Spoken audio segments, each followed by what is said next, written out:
According to The Guardian's investigation, one of the main groups funding Tommy is a Philadelphia-based think tank called the Middle Eastern Forum, which according to the report has spent some $60,000 on Tommy's legal fees and demonstrations within the past year.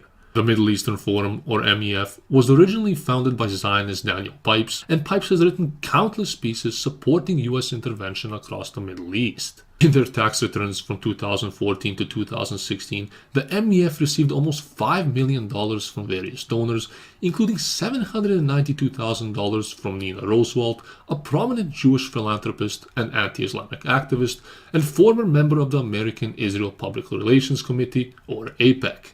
Another one of Tommy's big Jewish sugar daddies is US tech billionaire Robert Shillman, who helped finance a fellowship that helped pay for Tommy to be employed by Canada's Jewish-run Rebel Media.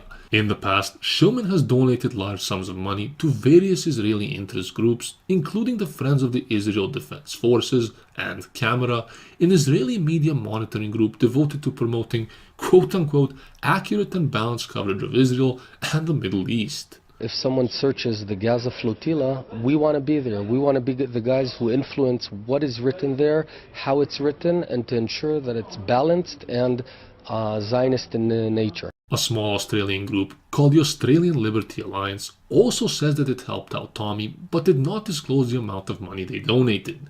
The Australian Liberty Alliance, which is a Zionist organization, is headed by Avi Yemeni, a political activist and YouTuber who owns a chain of Krav Maga training facilities across Melbourne, which he has named IDF Training. Avi, who has worked closely with Tommy, the Gatestone Institute, whose president also happens to be the aforementioned Nina Roosevelt, has also published a succession of articles supporting Tommy's cause and has received more than $2 million in donations from private donors in the last few years. Another prominent California-based think tank called the David Horowitz Freedom Center, or DHFC, lobbied for Tommy to address US politicians on a US speaking tour, which stood to make him some £1 million.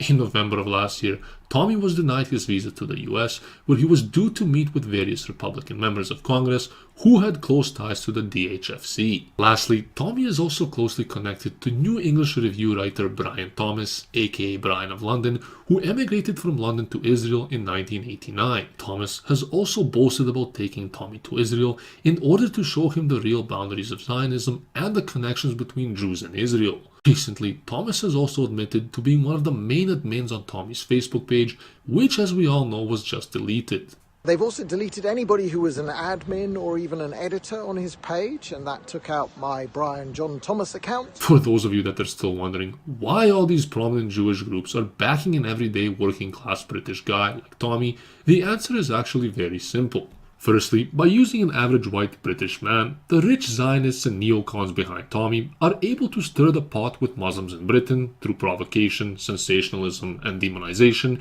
in order to make them behave and look worse than they actually are.